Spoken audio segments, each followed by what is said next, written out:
So thanks everyone for coming. Welcome to the first ever public meeting hosted by Anaesthetists United.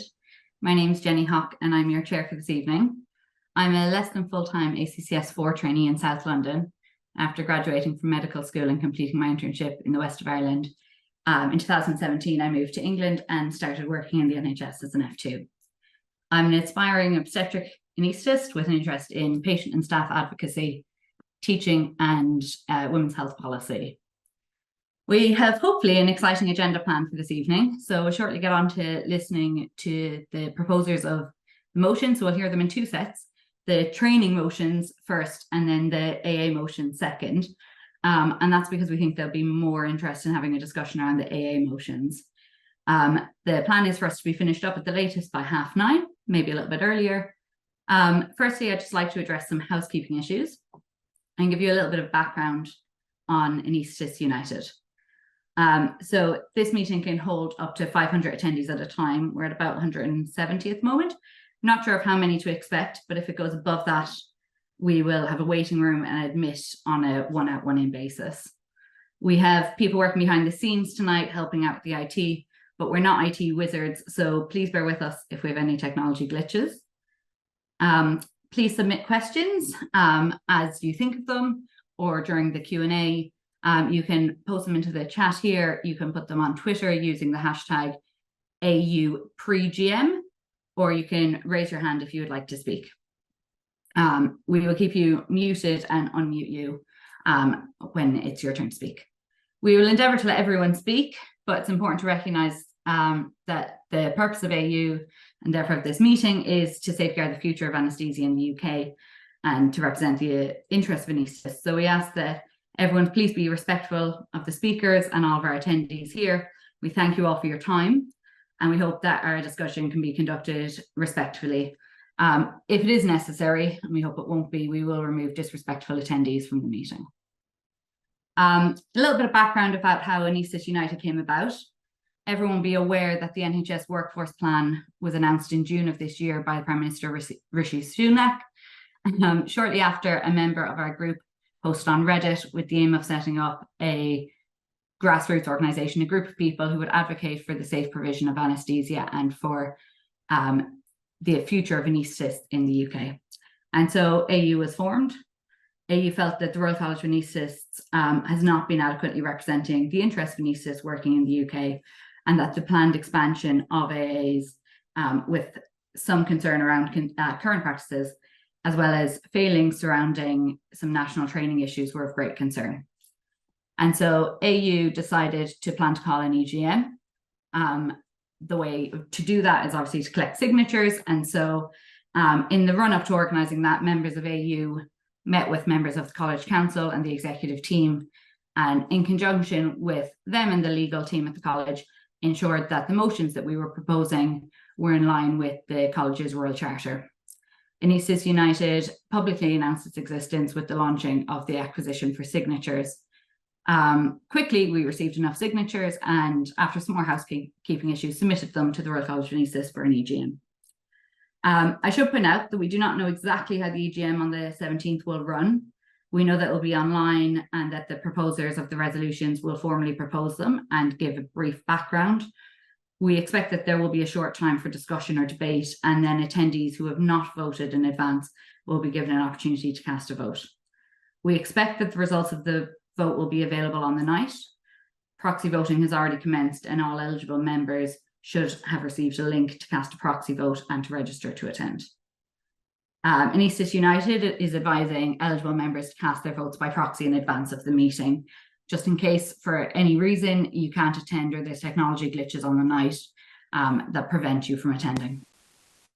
To reiterate some of our recent comms, there has been some confusing wording, particularly with the first motion. And so if you agree with the Anaesthetists United stance and therefore the resolution proposed, you should vote for the resolutions. In the summary, if you do it on your mobile phone, it is a bit confusing in the way it looks. But yeah, so the correct way is to vote for the resolution. I want to just also use this platform to highlight that we are planning to bring some resolutions to the college's AGM in November. And we have some ideas, but if you are a concerned anaesthetist and would you like to raise a point, please get in touch after today's meeting by emailing admin@anaestheticsunited.com, and that email address is available on our website. So we'll get started with our talks now. So the first to speak this evening is Richard Marks. Richard is a consultant anaesthetist in North London and had a special interest in paediatric ENT, plastics and day case surgery. He has held roles including college tutor and training program director. In 2007, as a response to the impact of modernising medical careers and MTAS, Richard led 2 legal actions against the GMC and the Department of Health on behalf of doctors in training. He was elected onto the College Council in 2010, where he sat until 2017, including holding the role of Vice President for a stint. More recently, he is semi-retired from clinical work, but he's continued to campaign for issues affecting doctors, especially anaesthetists in training. And Richard was one of the founding members of Anaesthetists United. Following on from Richard is Ramey Assaf. Ramey is a clinical and research fellow at Harefield Hospital. He is a bottleneck trapped anaesthetist, having applied and failed to secure an ST4 post. He was previously a stage 1 rep for the East Midlands group of anaesthetists in training, and in that role represented those trainees at school board meetings. Are you ready to go, Richard? Thank you. Yeah, I'm the warm-up act. Don't worry, Dan is going to be on soon. Yeah, I'm starting with motion 6, which is I'll work from the bottom upwards. And motion 6, can everyone see the motion? So motion 6 is advising for something to start, and it's on regional recruitment, and it's something that's not going to happen tomorrow. This is just the start, and no one else is going to do this. And this is something that I really care about. And I really care about it because I'm one of probably the last few TPDs that can remember when we used to do regional recruitment, and I can remember what it was like. And the first thing was, it was quite exciting because these were our trainees and everyone had kind of skin in the game because we cared who was coming to us, and there were real people that we cared about. And one of the things that we did in North London was we let people choose their own subjects for their presentations to talk about. So I can still remember what people talked about. I can still remember who it was that talked about whether Salieri murdered Mozart. And the interviews were 2-way processes that people would ask us questions. And then suddenly it changed to a completely impersonal system. And everyone agrees it's impersonal. HEEs say it's impersonal. The surgeons think it's impersonal. So do the physicians. And primarily we did it just for convenience, that it just seemed like it was less work, but particularly in a big specialty like anesthesia. So there's some problems with regional recruitment that people always bring up. First one's a nepotism and local bias. So nepotism, yeah, I won't be interviewing my nephew, mainly because he's in Australia. So that's my skin in the game. But we don't have to go back to the 1970s. We've kind of moved on. We've learned about equal opportunities and society's changed, and we've standardized processes. We've all agreed that a standard process can work. Like maybe there are things we could change in the meantime, but in principle, we agree with it. And even more importantly, we agree that there should be an external scrutineer. And I want to compare what happens with trainee interviews with what happens with consultant interviews, where arguably for consultant interviews, there's a lot more at stake, and they're always done locally with someone from the college as an external representative. So that's nepotism. What about local bias? So local bias is much harder because sometimes I think maybe it's not such a bad thing. If you were a GP applying for a job and you said, I'm interested in the local people, that would be regarded as a plus. So I find this one much harder because I think if you get 4 points now for I designed an online virtual teaching package, then should you get any points for my partner's a teacher in the local school? I don't know. Anyway, this motion is calling for the process to start.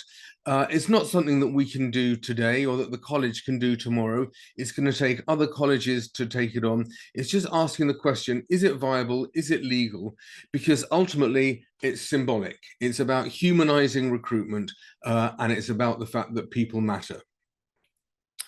And that brings me on to the second motion, motion 5, which is about the ANRO report. So the ANRO report, yeah, I don't know if anyone's seen the ANRO report, and in a minute I'll put a copy of it into the chat. In 2010, I actually saw how they did it in East Midlands, in the recruitment office there, and I was kind of horrified because there was someone sitting there copying data from one spreadsheet to another, row by row, and they told me it'd probably just take a week to do this. And lots of the other recruitment offices for other specialties have moved into APIs to avoid this kind of problem. But eventually, inevitably, there was a mistake, and it happened in 2021. And just so you know what happened, all the spreadsheets from all the different interview centres were arranged differently, and someone swapped around the column that said rank with a column that said score. So the person in Wales who interviewed the best got an interview score of 1. And there were some other mistakes at the same time, including some mistakes in the MSRA scoring and some wrong emails that were put out. So both the college and the association were furious, and they demanded an inquiry. And an inquiry did take place, but was not released straight away, for reasons that aren't entirely clear. But I put in a freedom of information request. In fact, I had to appeal because the first one was denied. So the first question is, why was it all covered up?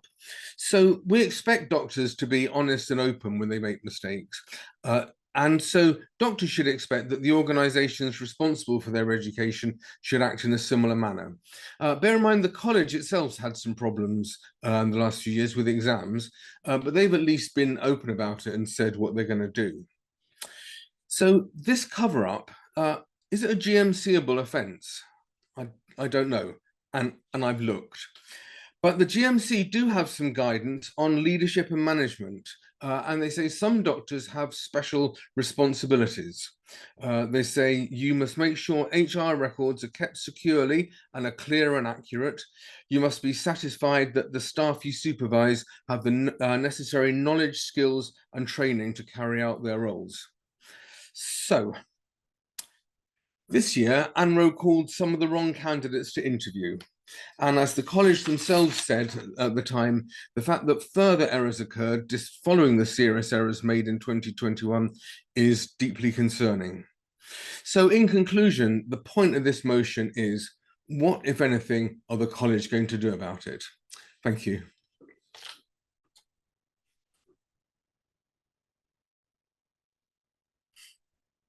You ready, Ramey?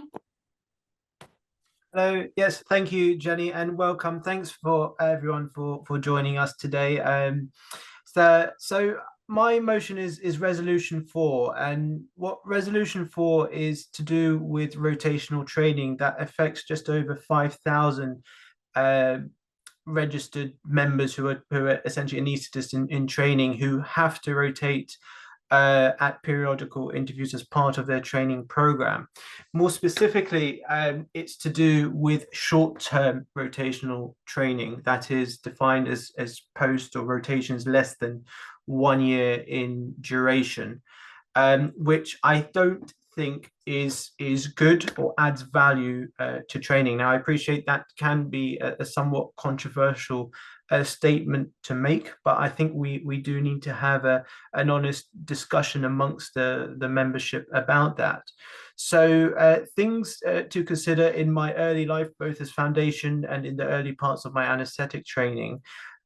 Rotating often, I don't think made me feel welcome as part of the team. I barely knew anyone in the first hospital I was in before I was moved after 3 months. And I think it does cause problems with teamwork, cohesion within the team, and it does affect morale when you're having to move around. But I think most importantly, whilst you're developing your skill set and whilst you're moving along the training program, short-term posts, particularly posts of 3 or 6 months, actually provide limited opportunities to undergo further work. So things like quality improvement projects that you really want to get into, audits, research, those opportunities are somewhat limited, especially when you have to move. And what you may have to do is actually go back in your own time to the last trust to try and close your audit loop, or try and write up your research project, or do more data collection. And I don't think that's a particularly fair thing to do when the majority of the time that is done in your own time, and that can have an impact on you as an individual. Another factor to think about is commutes. Now, maybe 20, 30 years ago, things were very different. You know, you would have accommodation most always at whenever you'd want, usually at very, very cheap or free. But nowadays, commutes, particularly long commutes over an hour, are common. And I've, you know, driven 60 miles each way to work at one point as part of my training, and I honestly hated it. And I think there is a degree we'd have to accept we need to commute, because rotation and moving from time to time is a good thing. I do think it adds value to your training. But it's a short-term post, especially when you're having to move around your deanery, that really can cause trouble. And of course, the other factor is moving around often means you have to deal with HR, which isn't a good or fun process by any means. Almost everyone here, I'm sure, would have had issues relating to pay, being on emergency tax codes and so on. And that's because we don't have a central employer. Your employer essentially is with the trust, who will put you on whatever tax code. So I think all of those things taken together should mean that short-term posts should no longer occur. Now, there is a lot of work that's already happened by the college over the years to try and reduce the burden of those short-term posts, and I think we can all agree that's great to hear. But I also strongly feel there is a lot more work to do. In the last ANRO ST4 job selection, there were so many 3 and 6 months posting, and I think amongst us there will be regional differences. It's probably, though I'm not absolutely sure about this, worse in London, but within all the different deaneries, 6 months post are also common. So I open it up to you to decide whether you think this motion should pass. I do strongly feel a year in a department is very good. It's very useful in your own development, and these are you know, you'll be working with colleagues who may well be your future colleagues when you do finish training. So I think developing close relationships and having the time for that to flourish is also important. So I'll leave it at that, and I welcome any questions. Thank you very much to both of you. Just to highlight, sorry, we are having a little bit of an issue with the meeting chat. So if people who want to chat can raise their hand, want to raise a point, or message on Twitter while we try and sort that out. Just to kick things off, an interesting conversation I had yesterday, Ramey, was, so it's not just trainees that it affects. Obviously, it affects the whole department, but I was speaking to somebody who, I can't remember if she's just about to become college tutor or she's just finishing up being college tutor, in a place where trainees rotate every 3 months. And I hadn't really understood before speaking to her the difficulties that poses in terms of having to allocate completely new people to rota lines every 3 months. All the kind of contractually obligatory stuff about getting out rota 6 weeks in advance and all that kind of stuff. That is yeah, can cause quite a lot of like just a huge burden of admin time to college tutors and human resources departments and things like that. Yeah, I think it's both ways. It's a ball ache for anaesthetic departments across the land, and it's also a huge, even probably more of an impact on us as individuals. So it's huge, and I think we need to move away from that and build up on the college previous work. And now we've got established a new curriculum that's now cemented. I think this is a time to do this. Yeah. And then just to chat about what you were saying, Richard. So before getting involved with Anaesthetists United, I had read your blog entry on your kind of commentary on the annual report, and it was it's definitely one of the things that got me very angry about the situation that we're at with anaesthetics training in this country at the moment. There's some pretty harrowing facts there about things like the person who scored the best in Wales getting a score of 1, and then all about the cover-up. Do you have any kind of thoughts or commentary on how long it took for you to even get the information that you did to write up your report? Yeah, I didn't write up a not report, a blog. Oh, 2 or 3 days.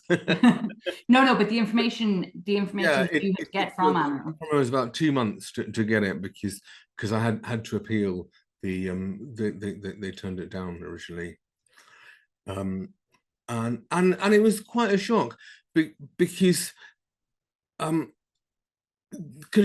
done another FOI since looking at what goes on in other specialties and other specialty recruitments, and a lot of them have got like there's no single system that everyone's using.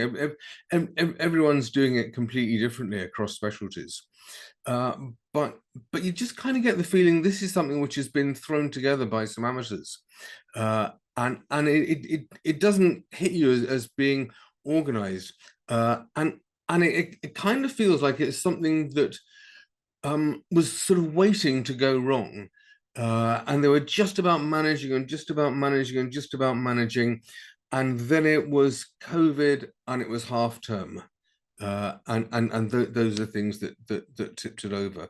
But all these things, it just takes one thing and the whole thing falls apart.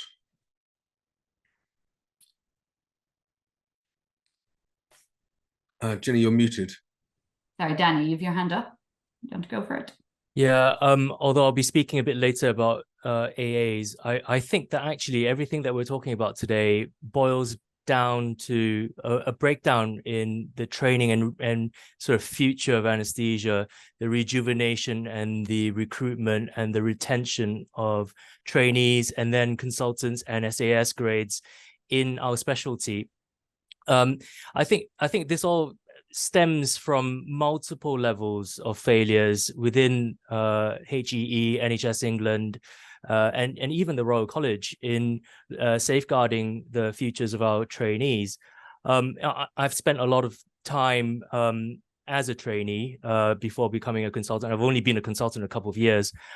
So I really distinctly remember the way a rotational trainee goes through different departments, cycling every 2 or 3 months at some points in my training, and how small you feel when you're entering a new department, having to relearn everybody's identities or the people who are supervising you.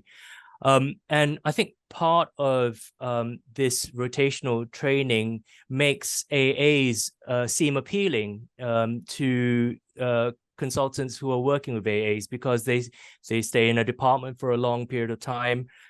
Consultants get to know them. They get to understand, say, their scope of practice. So I think everything that we're talking about tonight is sort of intertwined and interrelated. And I think although we're forced to separate out our emotions into 6 separate resolutions, I think all of them have a very, very strong thread binding them together, which is, it's about providing a nice training environment that appeals to trainees, cultivating our colleagues in the future that will deliver safe care, high quality care for our patients in the future. So I think this is all extremely, extremely important. And a few months ago, actually over the last couple of years, I've been involved with some research, so survey work, asking trainees about morale-related issues, recruitment issues, and everybody's really fed up, I think. And there is a reason why these past 3 days we've been having a strike here in the UK, and I'm sure most of the people in the room this evening were involved or affected by the strike. So it's unprecedented times in anesthesia. It's unprecedented times in healthcare, in the NHS in the UK, and I think we're just one domino falling, but I can sense a big change going about, not just from the Royal College of Anaesthetists, but throughout other specialties as well. I think we've started a bit of a movement, and I think even though the focus will be on AAs within our EGM, I think resolutions 4, 5, and 6 are extremely important and shouldn't be forgotten. And I'm happy that we led off with those resolutions this evening, because I think there is a message here about feeling welcome, feeling included, feeling part of an organization, which you can't have if you only spend a couple of weeks or a few months in a department and then you're ushered on again. How are you ever going to get the opportunity to train and obtain the skills if your consultant colleagues don't know you and don't trust you to perform anything and give the training opportunities away to someone else? Yeah, for sure. Yeah. We've got some questions from the chat. So Richard Bash said, did you get any response as to why it was rejected? I understand the college had advised the report to be released. I think that's the damning part for ANRO. Like, they wanted to cover it up. Something needs to change within HEE. Yeah, there's another comment that came up in the chat that I think was just to me, but I just want to answer it. And the question was, can I just check that whatever outcome of our EGM, the results are only advisory to the college and they're free to disregard it and proceed with a government long-term workforce plan agenda? So that is correct. That is that's the rules. That's the rules they set. And that's why the motions are worded in such a funny way. But I think the real answer to that question is some of our motions are quite radical, and I think for the individual members of council to make a decision on that, they kind of need to feel that they've got the membership are really behind them. So the strength of our advice is quite important. So yeah, coming back to the other question, did I get any response as to why it was rejected? Yeah, the reason they rejected it was these, I can't remember what section number it is under the FOI regulations, but the reason basically is we're going to publish it, we just haven't quite finished it yet. And I challenged that on grounds of irrationality. And then they accepted your challenge and gave you the FOI. Alice had said, it's not just short rotations, but it's the notice you get. I moved deanery to Southwest London and I don't know where I'll be for ST7 jobs, currently ST6. Whereas if I had stayed in East of England, I would have known all 5 years and could choose a place to live appropriately. Another, yeah, very valid point. Yeah. An anonymous person has said, regarding rotational training, also consider all the days taken off to train doctors on the new hospital IT system and all the paperwork that could be completed in your own time, or that has to be completed in your own time. Ask the same question, but it's not shared between different trusts, and the different inductions to attend in mandatory training you have to do repeatedly as a trainee, rotating every 3 months. Yeah. It's certainly getting more and more standard for trusts to recognize that if you complete all of the mandatory online learning, you tend to get a day back in lieu or more, depending on how much online mandatory learning there is. And so, yeah, every 3 months, if you're having to have an extra day back in lieu because you complete all of this training in your own time, it really cuts into that training. And those short rotations often tend to be subspecialty rotations, where it's very important for us to get taught those subspecialties and to get as much as we can from those short rotations. Have you got anything to add on those comments, Ramey? Yes, I do. I think Alice's question is entirely spot on. I've actually written it down, and I think that's something we need to look at and possibly reach out to our trainee reps at the college and see whether they can advocate better in that regards. They really have worked really hard for us, but also maybe it's another motion for the AGM coming up next month. I think to plan your life, you need to know where your place of work will be, and not knowing where you are next year, especially for I mean, if it is South, I'm assuming it's South Thames, it's a huge deanery. You could be anywhere. So I think that's something we need to take forward, and I've jotted it down, and we'll forward that onto the college to see what they can do for us.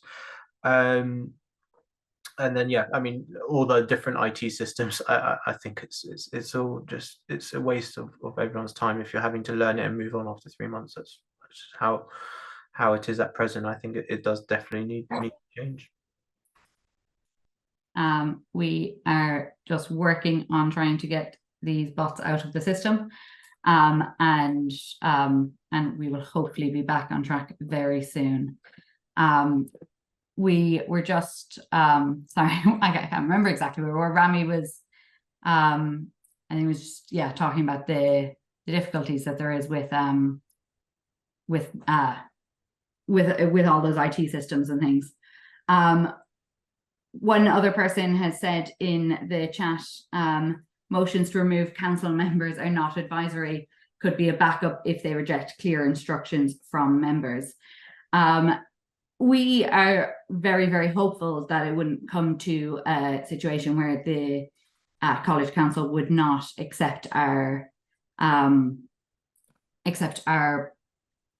proposals if they are voted on by the membership. Dr. Fiona has repeatedly said that they are planning on following the democratic process and the due process that the college has only recently introduced.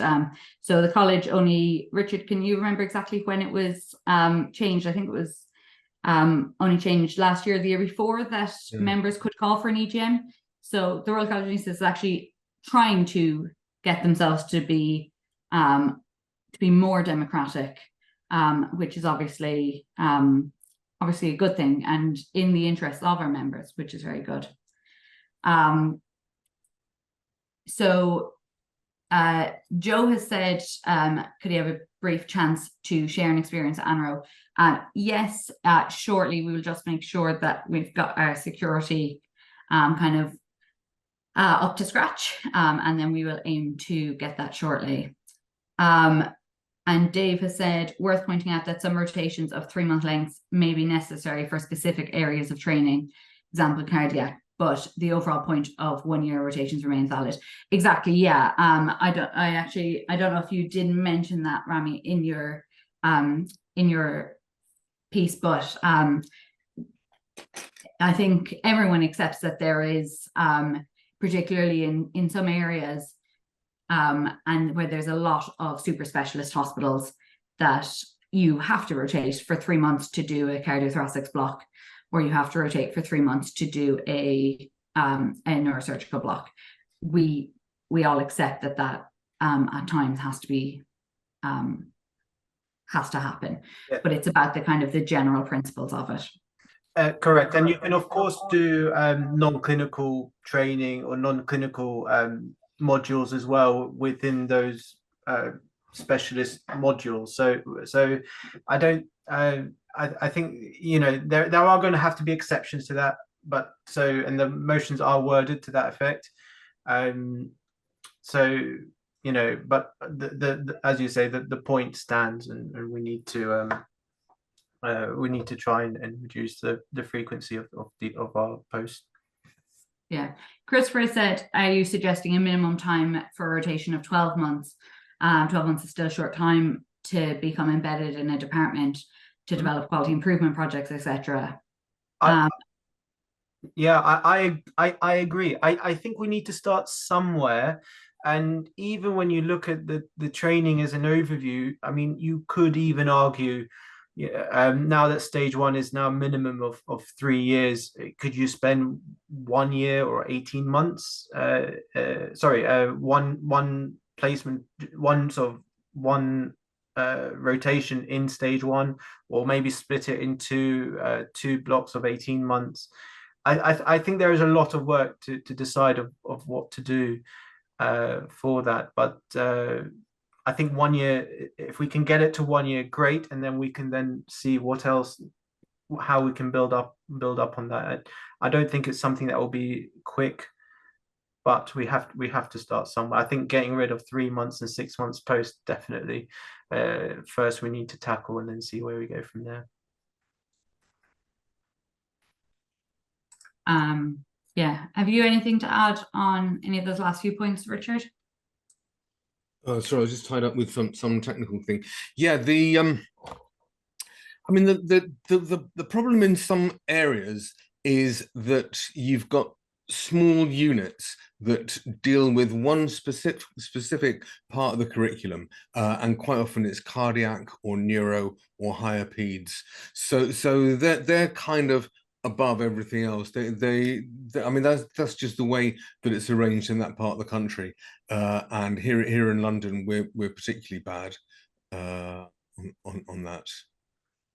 Yeah. Yeah, sure. So one person said into the chat, I have concerns regarding motion 6, as I've personally witnessed as an ARCP panelist and higher core interviewer very recently blatant racism towards BAME doctors from anaesthetic consultants. I don't think we have really learned about equality and diversity yet, and I fear moving towards regional selection would make this a lot worse. This is evidenced by numerous reports by the GMC, the BMJ, the Royal College of GP regarding differential outcomes and attainment in postgraduate training, and we cannot say that things are any better now. Sadly, racism is very much prevalent.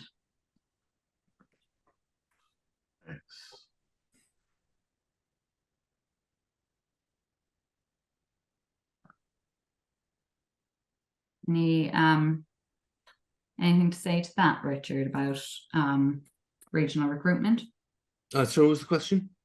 Sorry, so this was talking about the regional recruitment that this person has witnessed still ongoing racism from anaesthetic consultants at ARCP panels, and in terms of attainment and things, differential outcomes that have been shown in numerous reports. Okay, so yeah, racism is a problem, sexism is still a problem, all sorts of other isms are still a problem, and I think it's better than it was when I trained, but it's still not right.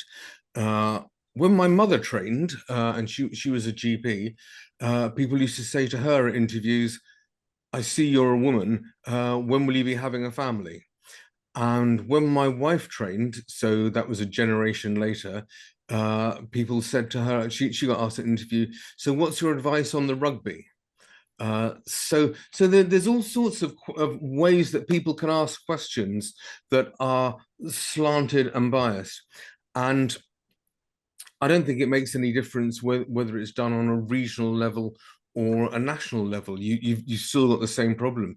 You've still got to agree the questions. You've still got to agree how they're going to be scored, and you've still got to have an external scrutineer. I think the question was about ARCPs, wasn't it? No. So it was just saying that that it was on ARCP panels that they had witnessed these, yeah. These kind of views and concerning behaviors. Yeah, I mean, it's a problem, and there's so much evidence. Like even recently, there's been evidence about how people are not treated equally. So I think it's just something that we have to be aware of. But I don't think moving it from a national to a regional level is going to make that much difference. Yeah. Yeah, I think that's a very, very valid point, that you can have, unfortunately, just as much discrimination can happen on a national recruitment panel as it can happen on a regional recruitment panel. So I'm not actually very sorry, Damien. I'm not sure at what stage this comment came in, but it was let NHSE find someone else. Then the Royal College of Anaesthetists should be advocating for what's right and should make a bold statement. Yeah, and I think that's what our view is as Anaesthetists United, is that clearly what's happening with ANRO isn't working, and there clearly needs to be better oversight, and there needs to be kind of quite significant reform in the way that anaesthetists are recruited into training in England and Wales in particular, but in the UK. So Colin has said QI projects should not be done in one's own time. They are a compulsory annual requirement that should be built into the rota. Many of these quality improvement problems amount to nothing and are nothing, or I think meant to say projects amount to nothing or nothing more than box ticking. Yeah, there has been changes to the GMC guidance on how kind of quality improvement projects should be built into our timetable. And I know that there's a varying amount of how much the different trusts take up that guidance. But yeah, there should be time allocated to professional development and quality improvement projects and things like that.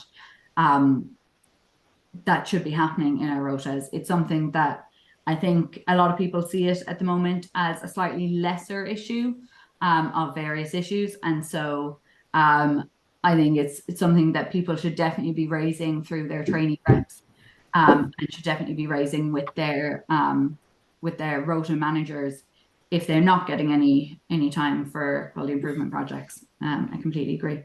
Danny, did you have your hand up there for a second?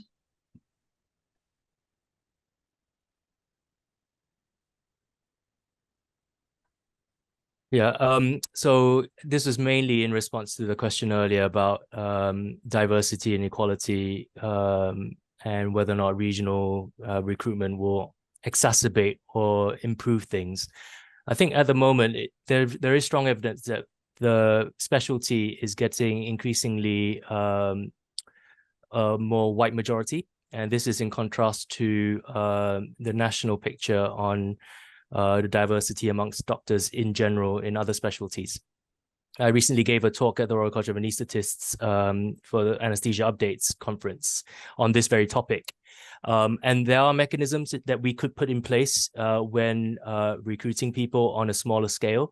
I think we can't say for certain that regional recruiting will make the situation worse, or would it make it better? I can say that currently the demographics of the specialty are becoming more skewed year on year, and there is evidence for that. I can show you graphs if you would like later on. And I think what is important in all this, I think, is instituting the right mechanisms of protection within regional recruitment or within more local recruitment.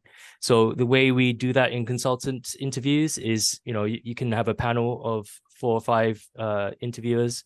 You can ensure that they have an adequate diversity mix within the panel. You can ask for external panelists to come in from external agencies to make sure that the interview is fair.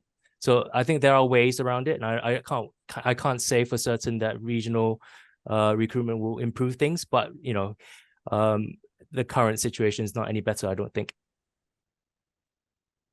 Yeah.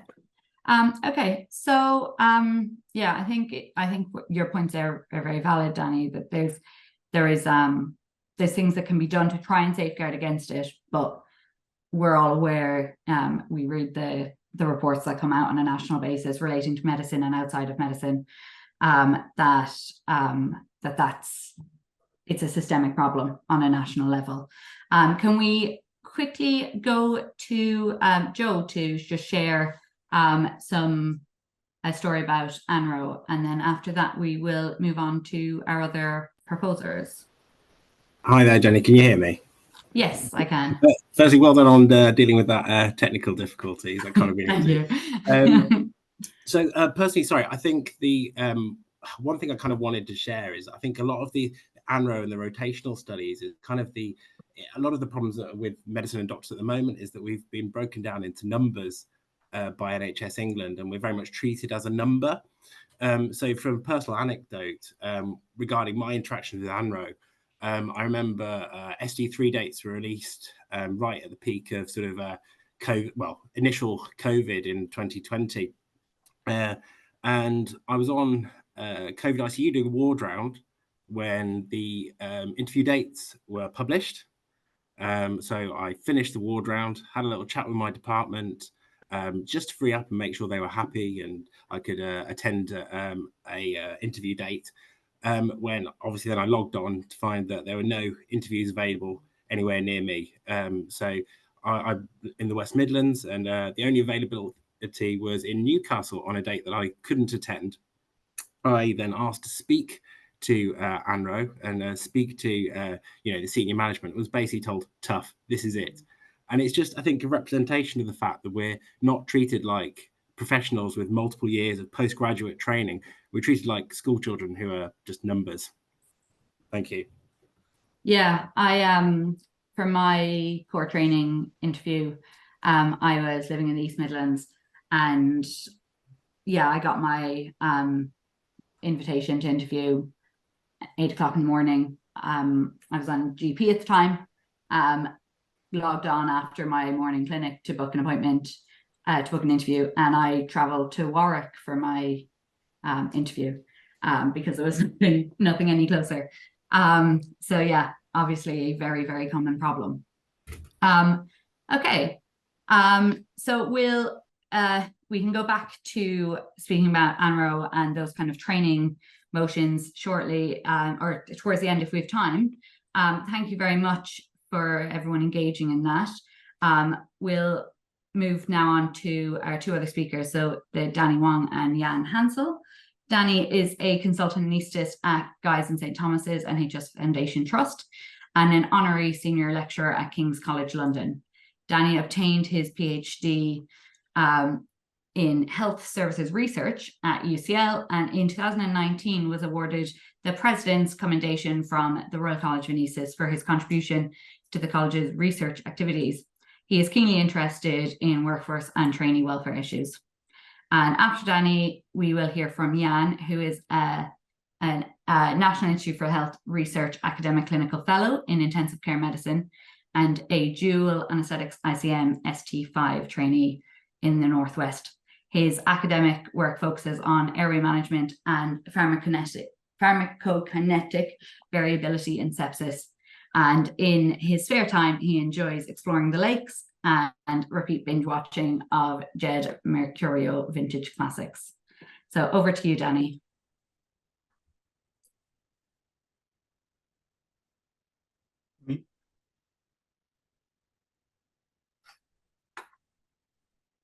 Sorry, I think we needed to control who was muted and unmuted centrally. So I believe everyone in the audience is sort of has at least read the briefing documents that the college has released, and they're interested in the EGM, and that's why they're here. So I won't go through all the detail again, other than to say, currently there are only about 180 AAs across the UK. If you look at the voluntary register, and a lot of people will tell me that, this is a very, very small number. Why are we worried? And indeed, that was one of the arguments that was raised a few months ago when I spoke up at the Let's Talk event that the college organized. Some of you might have seen the video that was circulating on social media after that.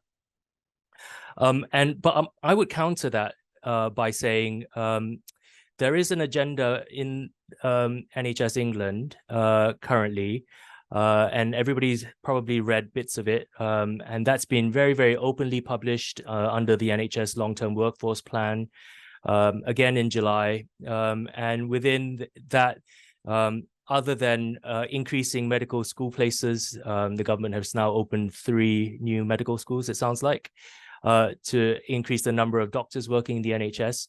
A large part of the workforce planning that they've instituted or are planning to institute involves the expansion of the medical associate practitioners cohort, and AAs are one of them. And the numbers that they've put on and in their publications, they want 2,000 AAs by 2036. So that's the number that we're going to grow into over the next sort of 10 to 15 years. So a 10-fold increase in AA numbers. Just to put that in perspective, the college's own numbers say that we're about 11,000 anaesthetists short by 2040. So we still need to grow the number of anaesthetists between now and 2040. We currently have about 8,000 consultant anaesthetists, about 4,000 trainees, and about 2,000 or 3,000 SAS grade anaesthetists. So we have a lot of people who want to who are anaesthetists who can deliver anesthetic care. The proportion of AAs will grow, and I think the proportion in relation to the anaesthetists in the room will grow, and therefore the sort of voice that AAs will have in this whole political sphere will increase. And I think it is important for us to understand that this is what is coming up and this is what's looming ahead, and that we have the difficult conversations that we're having right now in order to tackle these. So that's the reason and the rationale behind the resolutions that Jan and I have put forward with regards to AAs. Resolution 1 focuses on calling for a slowdown. I'm not saying that we'll never do this ever again. And I'm not saying that AU is pushing for all existing AAs to be put out of a job. No, I'm not saying any of that. I'm saying that we've got 180 AAs. That number is good for now. Before we expand to 10 times that number, we should have a little bit more considered thought and discussion about what the additional cohort of professionals can do for the profession and can do for the specialty. What sort of boundary should we be setting for everyone coming through? Is 2,000 a good number to have? There isn't very much research at the moment about what AAs can bring to the table, what sort of impact AAs will have on training going forward. It may very well be that we have a zero-sum game, that if we increase the number of AAs, the number of trainees will reduce. If we are not careful, funding from NHS England might change because they think that it is cheaper to employ an AA to perform the tasks of a consultant, and therefore over time, NHS England might reduce the amount of funding they allocate to training of future anaesthetists. So that's the main sort of thrust of the reason why we've put these resolutions forward. So resolution 1 I've talked about is about slowing down. Resolution 2 is about putting in place safeguards within our professional practice through the use of guidelines and through the use of standards. And that's the whole sort of remit that the Royal College of Anaesthetists has, right? So NHS England and HEE are in charge of recruitment, but they're not in charge of setting standards. They're not in charge of saying what is a safe anaesthetic. That is what the Royal College of Anaesthetists does. So we would like to use the levers that the Royal College of Anaesthetists, the tools that the Royal College of Anaesthetists has to deliver this. So resolution 2 talks about amending the guidelines for provision of anaesthetic services. And that's the sort of ultimate document that trusts need to be able to adhere to in order for them to be accredited with the ACSA, which is the Anesthesia Clinical Services Accreditation the college awards. So if we put these things in place, we think that we can at least bring about a safe introduction, if that is what the specialty wants, of an increase in this workforce. I'll hand over to Jan, who will talk about Resolution 3.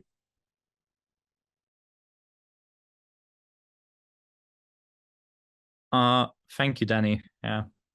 Now, I'll just briefly cover Resolution 3 in a few minutes, if that's okay. So, we believe that patients should be informed preoperatively that AAs could be involved in that care, and that's sort of part of the resolution that we're proposing, and that they should be made aware that they aren't registered medical practitioners as yet, at least, and then also to highlight who their responsible consultant anaesthetist will be.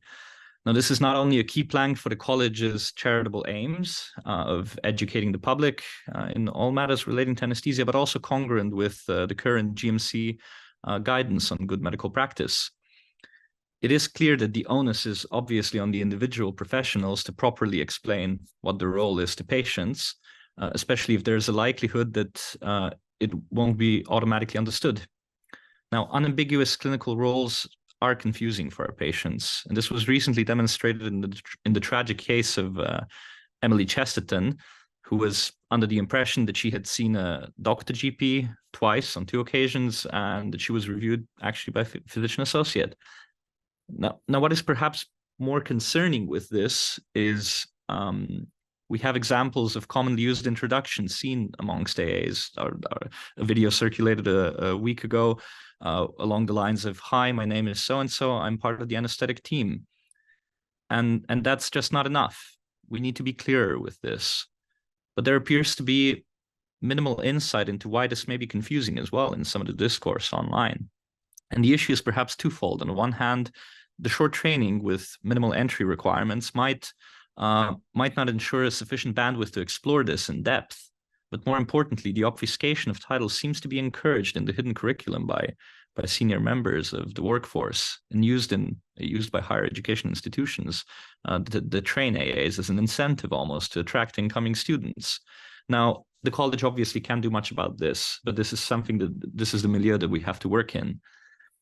And we also may hear assurances about how this will be sorted once AAs become regulated by the GMC. But will it? It seems unlikely that unless the ethics are very clearly explored and action points weaved into the formal curriculum, that we're going to have a significant change just of its own accord through regulation. And it will take some time, and this is why we need to have these conversations. Now, I'll just briefly allude to the landmark case of Montgomery versus Lanarkshire Health Board in 2015, because it sort of defined how we do consent these days, and sort of the subsequent AGBI guidelines that have come in the wake of that. And we need to tailor consent conversations to each patient and inform them of their material risks. So we're moving away from the Boland principle that no longer applies. Now, obviously, this will mean that anesthetizing, for example, a violinist or a professional singer will have a bearing on what sort of anesthetic we might offer them to tailor it to the patient. But we are also reminded of a recent case that was described in a great editorial in the journal Anesthesia, where a patient apparently suffered a stroke from a misplaced central venous line, and the need for that line arose because the patient became hypotensive during the surgery and required vasopresses. So it was an indicated line, and it was inserted on a best interest basis. It wasn't discussed ahead of time with the patient. And then the patient stated that if this were offered to them and discussed with them, they would have declined it because they wouldn't have accepted the cosmetic effects of a scar. And the lawyer in that case judged that failure of consent in this situation was negligent, actually. Now, we can easily see that anaesthetists are then faced with this Herculean challenge of engaging in meaningful conversations with patients about the risks and benefits of treatments offered. And this may only account for some of the foreseeable risks. And all of this often happens on the day of surgery. And this is a practice that's been argued by many to be insufficient. Now, we add to this the fact that we're faced with an introduction of a new non-medical brand of anesthesia provider. Now, taking all of the above facts into account and some of the already demonstrated scope expansion into consideration, I would argue that it's merely a question of time before the issue of who exactly provides what sort of anesthetic to what sort of extent of supervision will be decided in court, unfortunately. So we therefore argue that the college should do everything in its power to ensure that the clarity of roles is at the forefront of the consent conversation. So looking at the materials presented in the briefing pack ahead of the EGM, we agree with the Board of Trustees who responded that a public consultation is essential and this is welcomed. And we also welcome the collaboration with the college's ethics committee to produce supplementary guidance on introductions. However, I would argue that we don't agree that the resolution is completely reflective of current college policy as laid out in the response. And a broader look is needed to address some of the possible foreseeable ethical dilemmas that might arise. And as part of this resolution, we would like to specifically look at what rights patients have in terms of potentially refusing care from an anesthesia associate. And we have to ask these questions. And I'm not saying what the correct answer for this would be, but we need to ask these questions and have use cases. And trust should offer contingency services in such an event if this were to arise. So a simple example, we've recently seen the proposal that a London trust to expand AAs into labour ward and to set up an epidural service.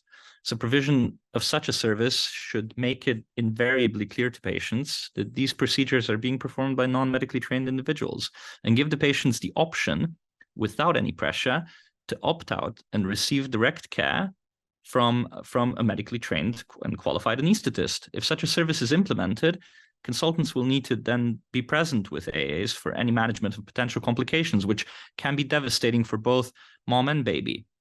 And it also goes without saying that such arrangements cannot extend outside of regular working hours unless consultants remain present at all times, as delegating direct supervision of AAs to anaesthetists in training wouldn't be appropriate. So this is just one of the challenging situations that will arise if we start to expand everything left and right, and we need to have these conversations. So in closing, we just need to ensure that whatever path we take, we remain patient-centered. And at the heart of this is just being open and honest about our roles. And our patients deserve this as a minimum. And I'd maybe just like to leave you with a thought to ponder on, returning to the case of Emily Chesterton. And if she were in full possession of the facts about who assessed her and requested to be seen by a doctor potentially, would her outcome have been different? And that's a question to take away from this. Thank you.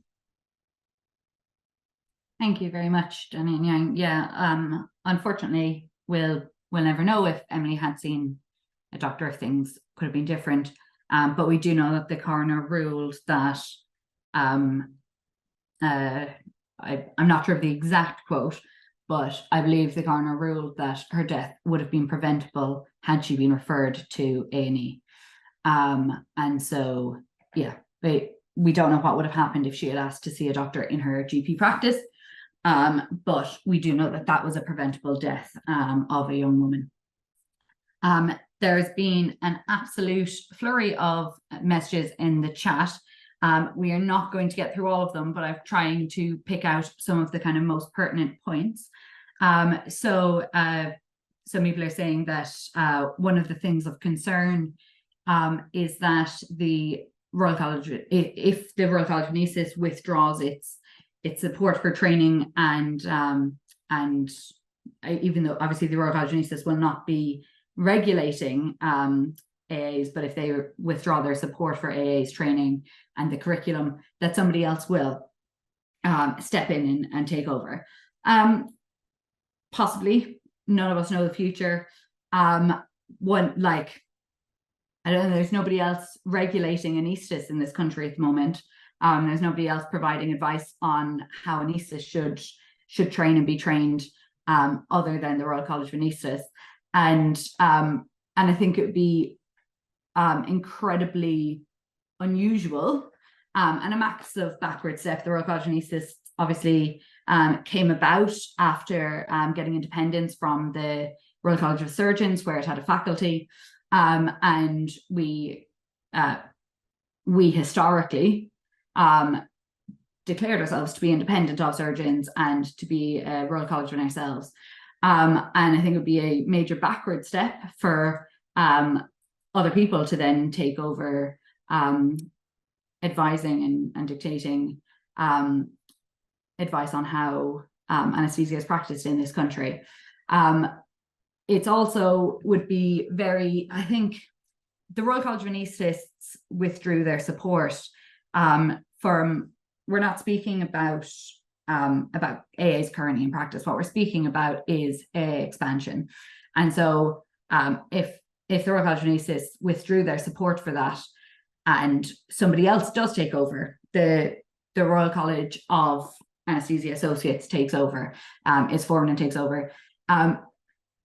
At the moment, even though we know that there is examples of AAs practicing anaesthesia and delivering anaesthesia without the level of supervision as described in the curriculum scope document, if that were to happen and Anaesthesia Associates were to be completely independent from the Royal College of Anaesthetists, I would question who would supervise them, who would provide them with supervision, who would provide them with support when things are needed, when a consultant anaesthetist is needed. If the Royal College of Anaesthetists has withdrawn support and has advised clinical directors by its clinical director network, regional advisors, etc., the people who represent the Royal College of Anaesthetists at a local level, to not engage with the further expansion of AAs, I think that it would then be very, very rogue for trusts to start employing AAs and to allow them to supervise themselves or have somebody else supervise them. I don't know, maybe it could happen. I don't know if anyone else on the panel has anything else to say about that.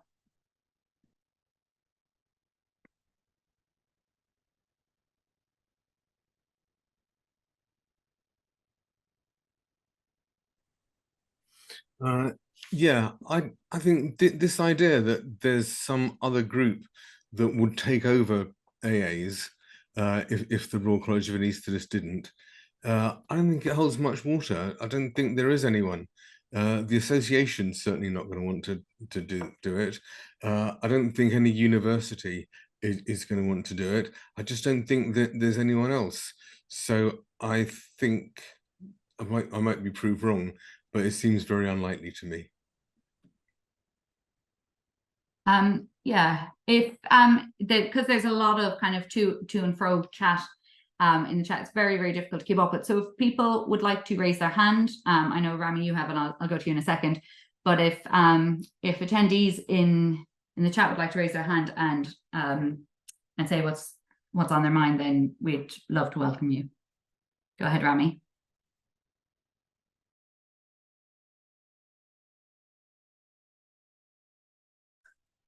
Yes, that works. Sorry. I think what we also have to consider is also the college charitable objective, which is to deliver. I don't know the quote from the top of my head, but to deliver the best care possible in the provision and delivery of anesthesia to patients. So, could a new group be formed to provide guidance for the scope and delivery of anesthesia by Anaesthesia Associates? I think also would be very difficult. I think, Richard, you may know a lot more about this than I would, but it doesn't seem for me to fit into the college objective anyway.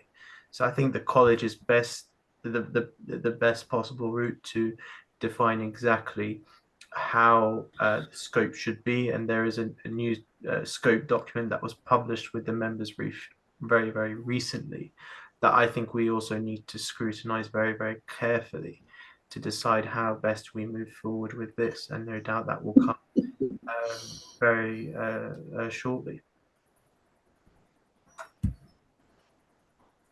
Thank you. Ella, I have asked you to unmute, so hopefully you've gotten that request and you might be able to speak now. If I need to send it again, I will.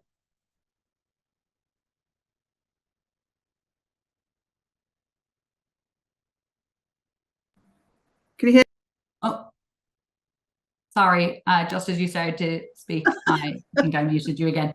I think you're there now. Yeah. Yes. Sorry, I hate Zoom. Sorry. I'm so not used to it. I'm more used to Teams. Oh God, you don't want to see my face. That's okay. So we want to stay within the Royal College of Anaesthetists. We don't want to branch out. We don't want to be some standalone service provider of anaesthesia. We want to remain within the college family. We want to be part of that family. We think the college are the best people to maintain standards, and you know, once we're regulated, what we're hoping for is a complete revision. Or I know we've got some scope of practice on qualification, but which has just been slightly updated in the 2023 document, but that is only on qualification. So we want to have a defined scope of practice. We want to have those rules and those limits put in place for our safety, for patient safety. You know, we don't want to be doctors. We don't want to take training opportunities away from trainees.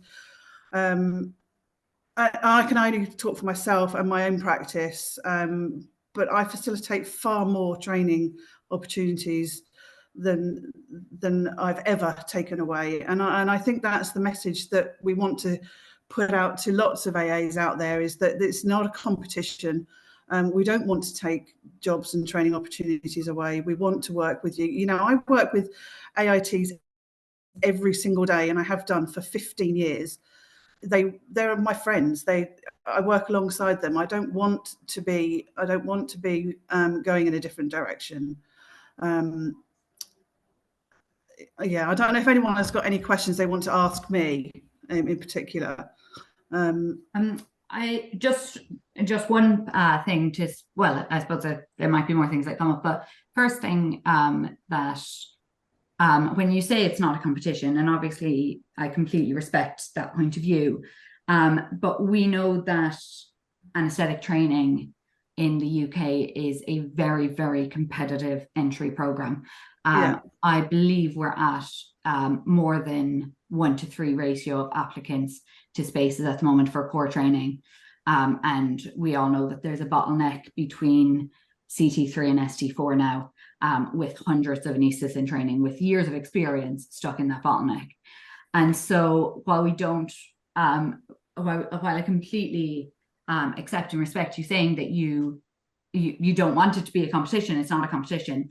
Oh, sorry, somebody said it. So it's 4.68 is the competition ratio now for a CT1. And so there is a competition in anaesthetics training to get into core training in anaesthetics. And it's an incredibly sought after profession. There's hundreds and hundreds of doctors with 2 years of foundation training done, most of them with electives done in anaesthetics, most of them with taster programs done in anaesthetics, a lot of them with quality improvement projects done on perioperative medicine, and they can't get into anaesthetics training. And one of the main reasons why there's not enough training posts available, obviously there's a huge amount of funding, but trusts will often reply to HE when they ask them to take on new training posts and say that they don't have the capacity to train. And that's obviously something that only can be changed when individual trusts agree to take on more people. But yeah, but that's why the competition. There's people out there, there's doctors out there who want to become anaesthetists, who want to train, and after 3 months of a novice period, can provide a huge amount of service provision to a department. And my personal view, and similar to Danny, I have no desire at all to remove those who are working as AAs from practice. But my personal view is that I don't think there's anything that a newly qualified or recently qualified AA can do that an SHO finishing foundation training cannot do.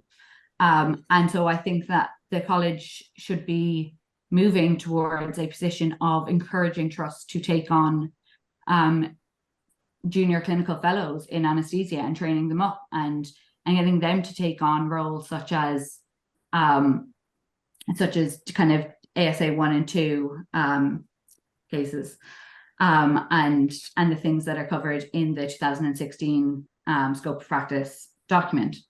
I don't know if you have a particular opinion on that. I mean, I think the argument for having extra training places is and we would support that. I 100% support that. I think the argument is with NHSE to increase the number of training posts, and all the issues around the how your training is set up, rather than whether it's AAs versus AITs. I think they're two separate arguments.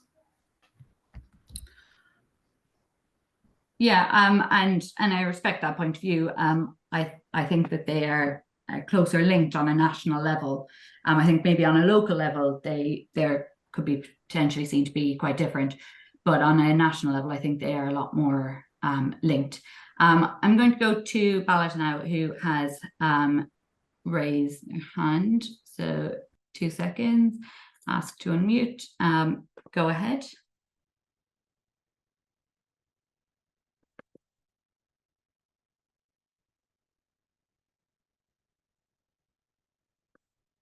Okay, I think you're unmuted.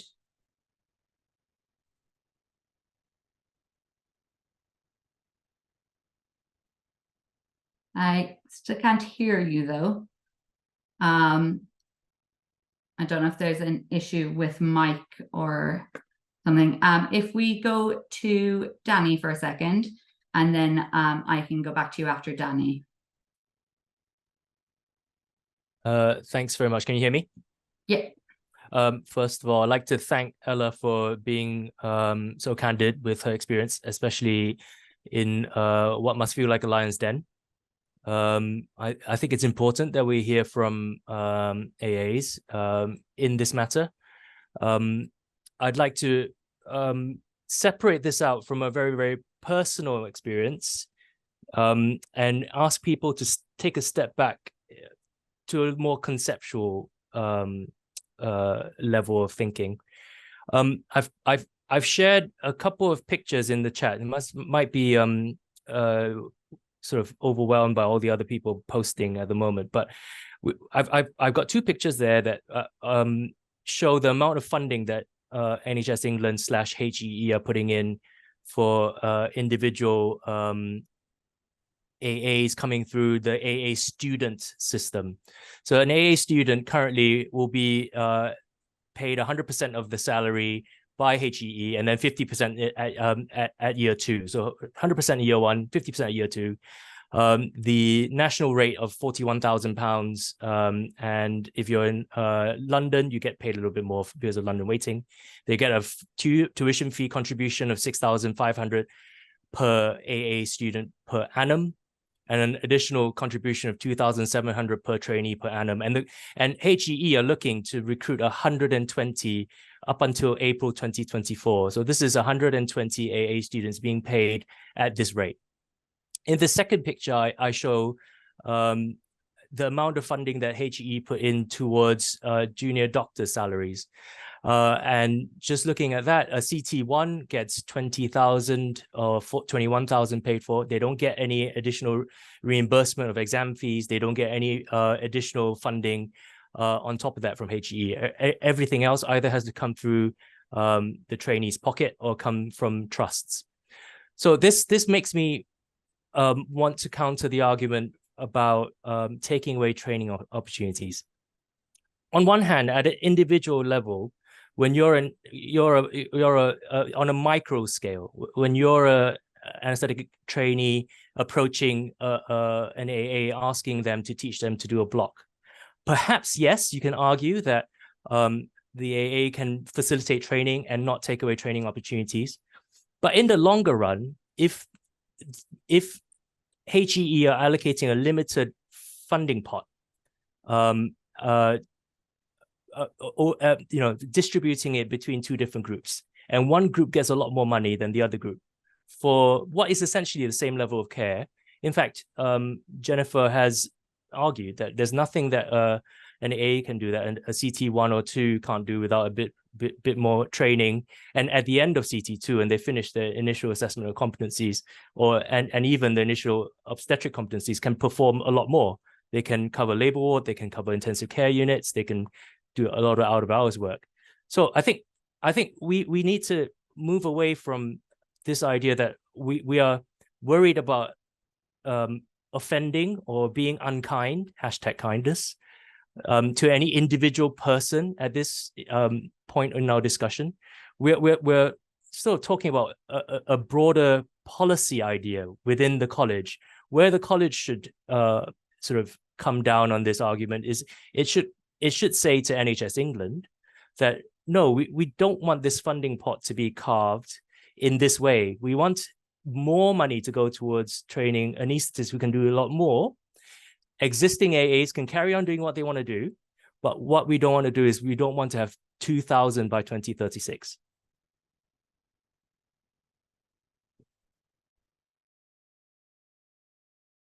Yeah, thank you very much, Danny. And yeah, I just want to, sorry, I distracted with trying to formatting. I forgot to thank Ella as well. Thank you very much for engaging, Ella.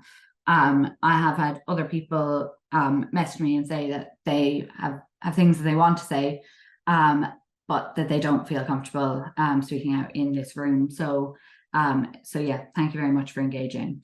Balas, if we try another time to unmute you and see if we can hear you. Go for it. Hi, can you hear me now? Yes, we can. Sorry about that earlier. I've turned off my headphones. Maybe it was just that was the issue. Again, just wanted to reiterate what Danny said. It's thanks for taking part, Ella, because I think it's important to have, the views of AAs involved.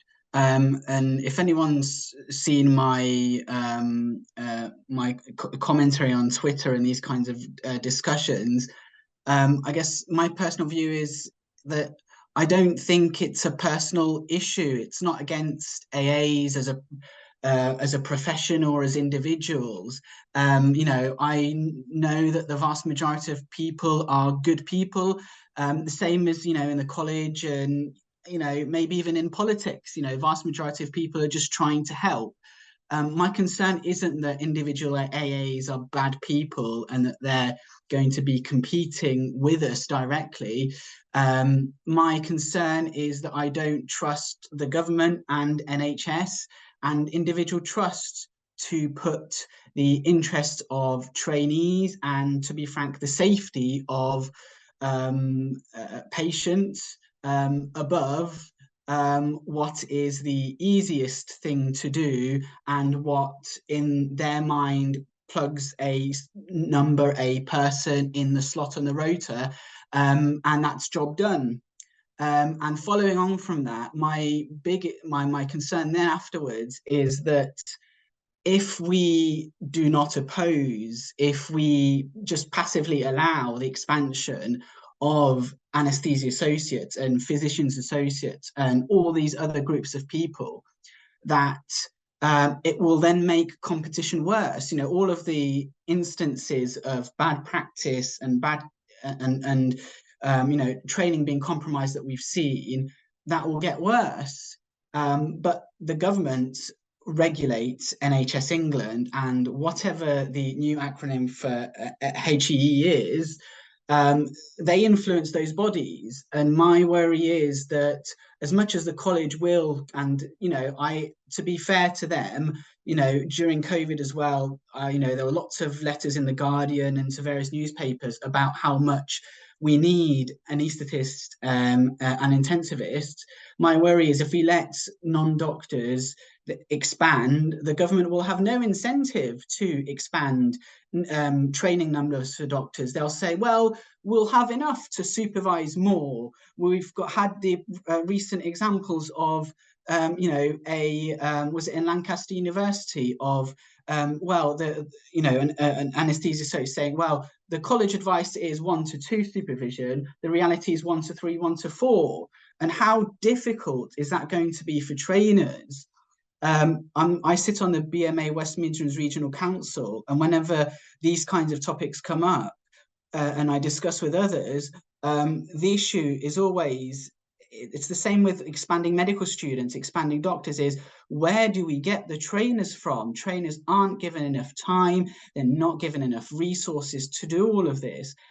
We need more doctors, we need more consultants, staff doctors to provide the supervision, to provide the teaching. And if we don't get those, and how do we get those? By expanding training numbers. And if we don't get all of those, how are we going to get the trainers to provide the training for future generations? Where is it going to come from? How bad can it possibly get? I don't want to find out how bad it can get. So with respect to Ella and Anaesthesia Associates, I'm not worried about them as individuals and that they're bad people. I work with advanced critical care practitioners all the time. They're great people. I know they're a safe pair of hands. That's not my concern. My concern is I don't trust the NHS. I don't trust hospitals that they're going to put the interests of us and patients first. So that's about what I have to say. Thank you. Yeah, thank you very much. And yeah, there's a lot of points there that we completely agree with. There's points to do with, I actually consider the 6 motions that we're proposing at the EGM to all be incredibly closely linked. I think that rotational training is more of an issue when you've got other people who can stay in a department permanently or on a substantive contract, who are then going to potentially, and I think most of us will agree from personal experience, have a closer relationship with trainers and potentially get extra opportunity for training. One person has asked in the chat, does Anaesthetists United support the current AA scope of practice? And so you'll notice that from one of our resolutions, we do support the use of the 2016 scope of practice document, and we support with that the level of supervision that it suggests. So supervision of a maximum of 2 to 1 immediately available consultant anaesthetist within less than 2 minutes, and without and for any practice outside of that scope, that it would be directly, immediately 1-to-1 ratio supervised. So yeah, we do support the use of the 2016 document. Lee, I'm going to ask you to unmute now if you are happy to speak. Hello, Jennifer, can you hear me okay? Yes, I can hear you. Oh, great. Thank you very much. Well, I'm Lee Varney. I'm an anaesthesia associate at UCH. So I'm probably maybe one of the older ones, actually, because I started out in phase 2. So that was part of the original rollout for APs, as I think we were then. I just want to take just an issue with what Danny's was saying a few minutes ago about the rapid expansion and the 2,000 places. I just want to tell everyone on the call my experiences of workforce predictions. Now, when I started training in 2005,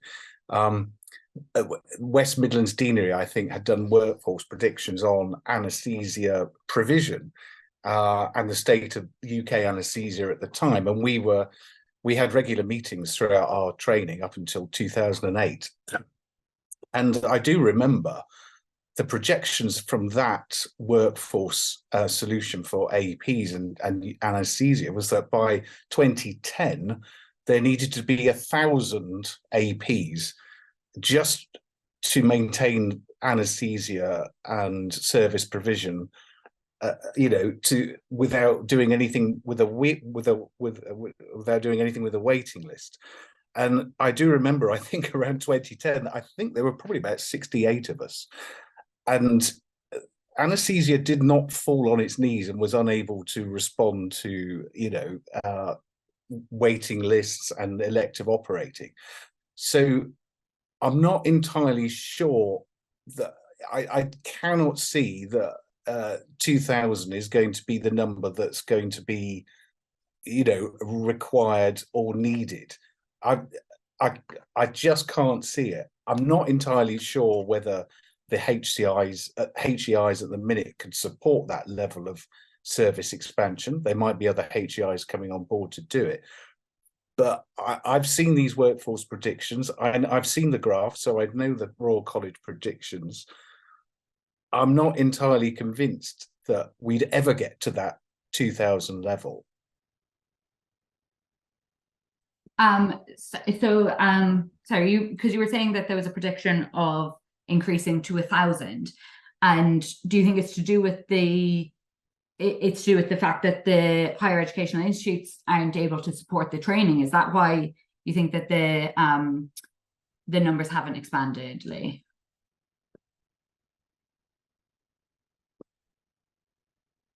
Just see if I might need to unmute you again. 2 seconds. Yeah, sorry, it automatically muted me. Can you just say, what was your question again, Jennifer? Sorry. So just you were saying that there was workforce predictions that there was going to be need to be 1,000 days, and that was obviously several years ago, over a decade ago. So why do you think that it never happened at the time? I think I missed that. I don't know, actually. That's an interesting question. We haven't a few changes of, I think, Secretary of State for Health. That didn't help. The central funding for APs as we were then, I think ended around about the time 2009, 2010. And there was a central pot of funding for us originally. There were 35 of us. And it was then, I think, just rolled out to individual trusts that if they wanted to train APs, they could do so. The training was there. The college was the host, not the setter of the final OSCE. But all the money dried up, as it often does with these great initiatives. And so I failed. I'm an AA, so I should be batting my corner here. But I just can't see that we're going to get to that level of AA membership. I just can't see it, because I've seen these predictions before. I just can't see that we'll ever attain that amount of AA workforce. Yeah. I'm hoping my colleagues don't shoot me in the back for this, but I personally just can't see us being able to get there. We were, two separate things, isn't it? Of course, is the workforce prediction incorrect? The West Midlands one didn't, anaesthesia did not grind to a halt in 2010 when there weren't 1,000 APs or so. So that's something I think for everyone on the call tonight to consider, is that we're all going on about this enormous expansion, but it didn't happen in 2010. Yeah, perfect. Ramey, I'm just going to go to you now.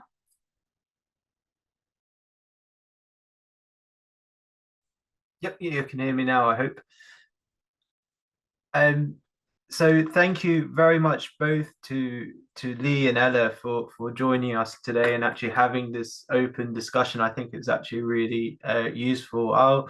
So my own personal view, we don't know what's the plan or future, what will end up happening. I think the government will always have these weird and wonderful ideas, and we know from today HS2 being scrapped, things can turn around pretty quickly. We may have a different government next year. However, what I think is really important to remember is this is a workforce plan. It was published very recently, and this is the goal of this government. And I think it's really important as a group of professionals where we see that actually something is not right, or some things need to be improved, we need to make our voices heard for that. And I think that's really important. I think it's really powerful mechanism as members of the Royal College that we can actually group together and say, actually, this is a problem.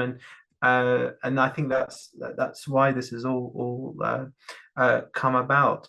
I also want to just quickly address one thing from Ella earlier about scope of practice and scope. So the 2016 document is a scope of practice that we based the motions on, published many years ago, 2016.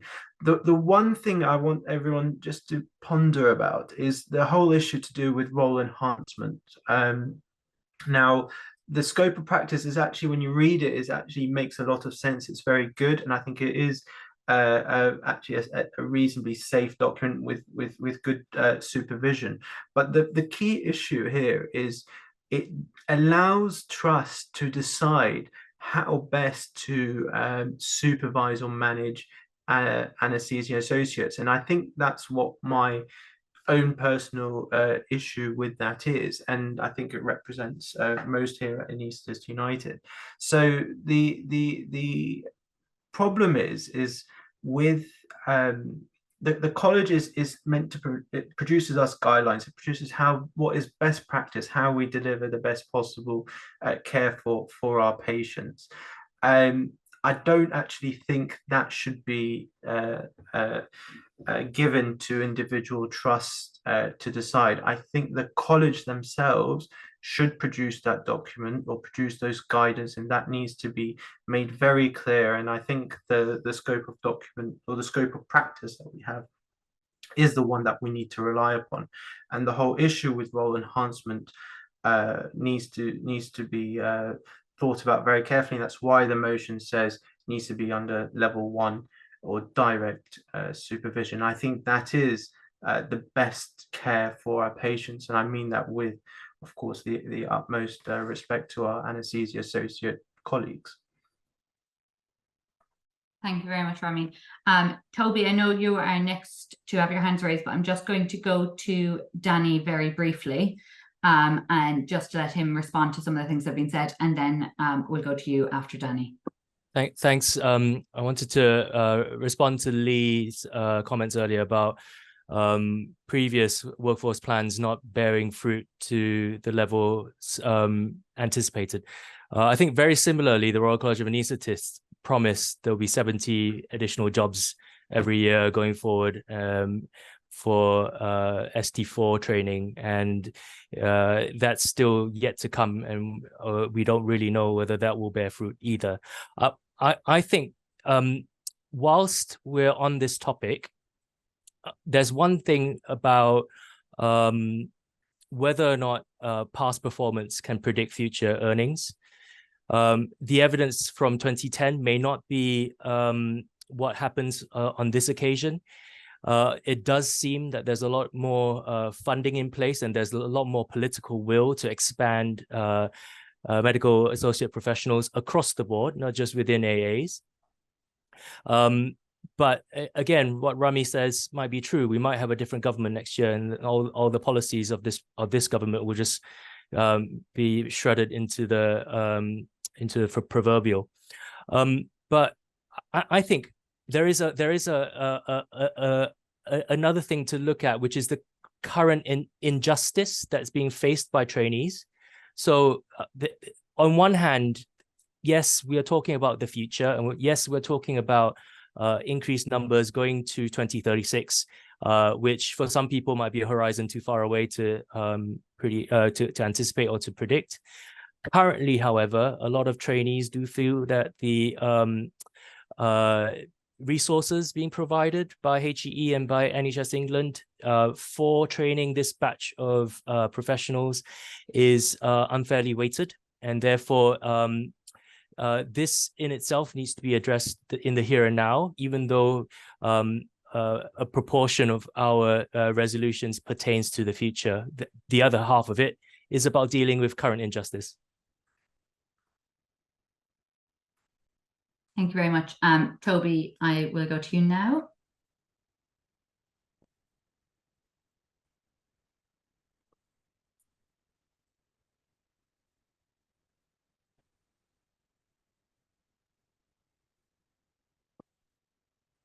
Hi, can you hear me? Yes, I can. That's great, thanks. I just wanted to focus on the supervisor side of things. I'm a trainee at the moment, but I guess I worry about in a few years' time being a consultant and supervisory ratios getting watered down from 1 in 2 to 1 in 3 and 1 in 4 theatres. And the toll that takes on the consultants who are doing the supervising, especially if they're meant to be there for critical points within an anaesthetic. I mean, I wonder on a practical level, I asked this in the chat, but I wonder if there's been any consultation in terms of indemnity cover for consultants who might be working with AAs, working or even being asked to supervise multiple theatres, whether that's AAs or anaesthetists in training. That seems to represent a higher amount of risk. And I wonder what the trust's views on that are and what the views of indemnity organizations are, because it seems like that's more risk and more chance of things going wrong, whether it's AAs or anaesthetists in training.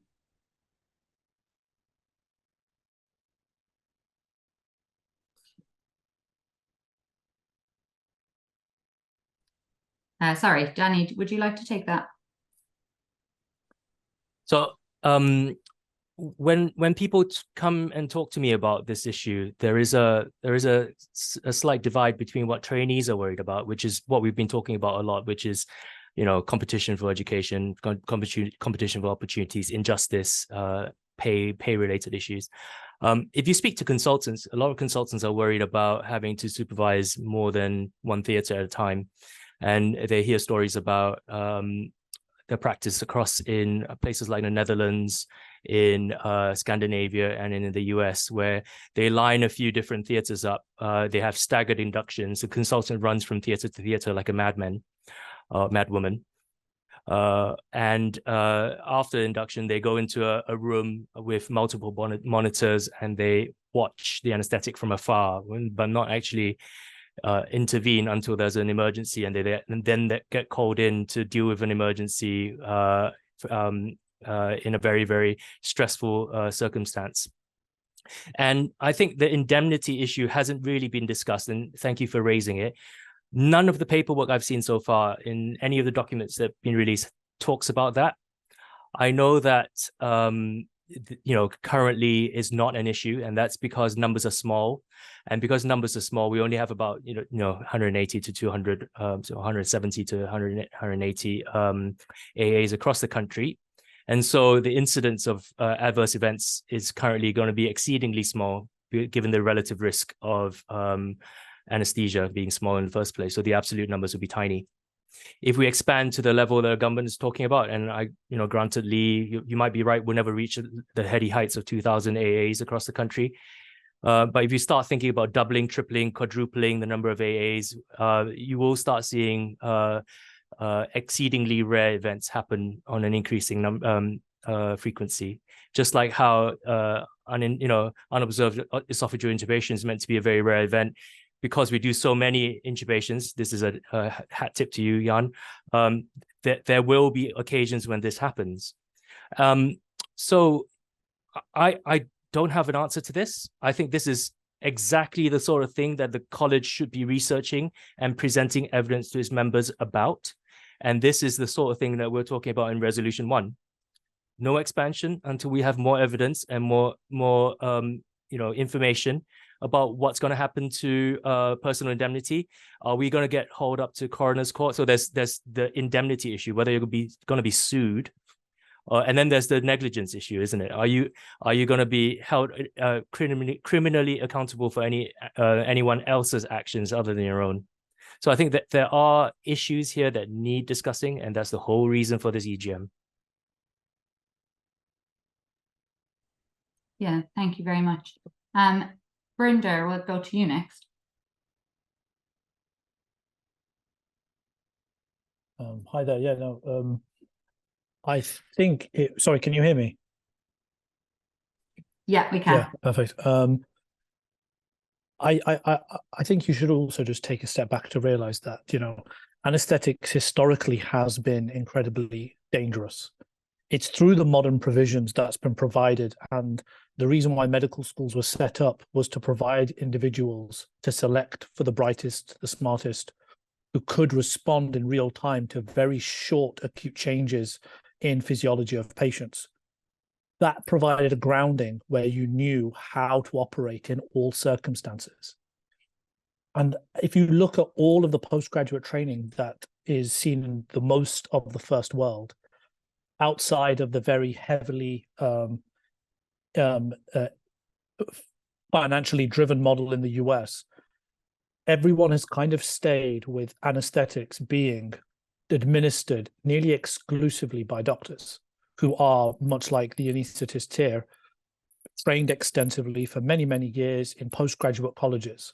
And the thing a lot of individuals who aren't medically trained but providing medical roles fail to realize is actually the doctors are there to be trained to identify their unknown unknowns. And actually, the majority of your training is training for the rare circumstances where a life-saving intervention is required.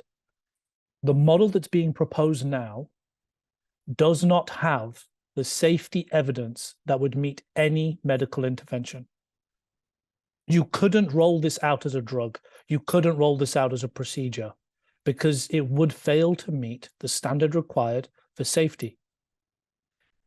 And I would ask you to think again, if either the government does not have the time of trainers, i.e. we don't have supervisors, we don't have the money, and we just physically don't have capacity to train anaesthetists, but we need them, that is an acceptable argument to have. It cannot be the case that it does not have the time, the space, the money, and the capacity to train anaesthetists, but then have such abundance of time and money to train anaesthetic associates. I have attended so many death investigation committees as part of my work in other roles. And honestly, I would ask you to take, if it is going to be a personal feeling, sit back and ask yourself, when my loved ones, without me around, goes into hospital, what is the care that you would want them to receive? And I think from those perspectives, it's not a protectionist stance to say it is safest to have a system where anaesthetists are only the ones delivering it. I hope I've made my point clear. There's so many gaping holes in the way the AAs have been rolled out, and the same for all other medical associated practitioners, that actually this opportunity that's being called for isn't, to my understanding, it's a gradation of people wanting to halt it to people saying let's regulate it. But what it is calling for above all is to present evidence and have the discussion that should be had prior to moving forward. And I think that is probably the safest middle ground. And I think that's why I would commend Anaesthetists United on trying to navigate this as safely and as sensibly as possible. Thanks. Thank you very much. Richard, we go to you to respond to that.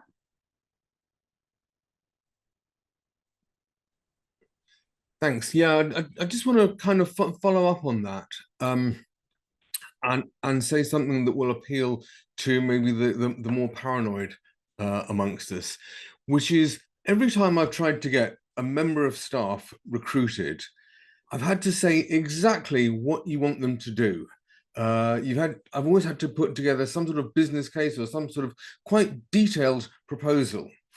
And it seems like with AAs, and I think even more with PAs maybe, we're kind of doing it the other way around. That rather than saying, well, this is what we want them to do, and to do that, we will need this many to do that quantity of work. We're saying, well, let's train these people, and then we've got them, let's see what we can do with them. And it just seems so weird that I just can't get my head around it.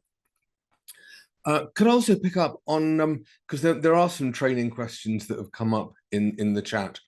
There's one that says, can I clarify if there's sufficient support to minimize rotational training as much as possible, not just the 1 year max in the proposed motion? So that's not something that we're pushing for. And I think it's quite a hard thing to push for, because I think there is just this balance between getting around lots of places, seeing lots of things, getting a breadth of experience, and the sort of downsides of rotation. And although I think 18-month rotations are fantastic, 18 months is brilliant. If you can ever get to do 18 months or 2 years in a place, it's kind of revolutionary in terms of what you can do. But I think if we can get it down to 1 year, I think that's our sort of target at the moment. Thank you. Thank you very much. I think I can probably speak for all of us from Anaesthetists United to say that it has been a really, really great, engaging talk. We're coming up on 2 hours, and we had said that we would aim to finish by 9:30, but I think it's been a kind of a more tiring meeting than we necessarily expected it to be. So I think after that hearing from Richard, who's one of our founding members, I think we'll bring things to a close. So I just want to thank everyone so much for engaging. We will bring messages. We've got copies of what's happened in the chat, and we'll bring those questions, the ones that are relevant to the committee. Do you want to say something, Richard? Yeah, I just want to say, or just bring back to something that you said at the beginning, Jenny. There's an AGM coming up in the college, and we have talked within the group of us on whether we should bring some motions forward to that AGM. And there's been 1 or 2 things that we've talked about, but could I just ask people to think about it over the next week or 2, and to let us know any ideas. Also, we have a Discord. So I don't know if everyone's used Discord before, but Discord's kind of like an online chat room. And for anyone that's not on it and would like to keep in touch with what we're doing, then can I recommend it? There's a link to it on the Anaesthetists United webpage, and there's a link to it on the header of the Twitter page. And lastly, on behalf of the panel, can I thank Jenny for chairing this meeting brilliantly. Thank you so much, Jenny. Thank you. Yeah, I just have a couple of other kind of closing statements. So yeah, we'll bring those questions, the most relevant ones or the most frequently asked ones, to our group and aim to reply to them via our social media channels and emails. I want to apologize again for the brief period where we fell victim to some bots. Maybe it's why we should all be a bit afraid of artificial intelligence. So especially given what's happened, I want to thank every one of you, about 200 people who've stuck around for the guts of 2 hours and allowed us to have this really, really informative, engaging discussion. I want to thank everyone who's helped behind the scenes in the running of the meeting. And I'd like to thank those at the Royal College of Anaesthetists who've been very helpful and respectful and engaged with us throughout this whole process, and some of those who have chosen to attend today. And I'd like to remind everyone that the Royal College of Anaesthetists has scheduled the EGM for the 17th of October. Registration and proxy voting is open now, and all eligible members should have received an email. Proxy vote before the 13th of October, so that's next Friday if you haven't yet. And please continue to engage with Anaesthetists United on social media, and consider putting up our posters in your workplace and sharing our information with your colleagues. Those who aren't on social media might not even know about our existence. Please think about what is most important to you as an anaesthetist, and like Richard said, consider contacting us if you have any ideas for motions for the AGM. And you can email us again at admin@anaestheticsunited.com. Thank you very much, everyone.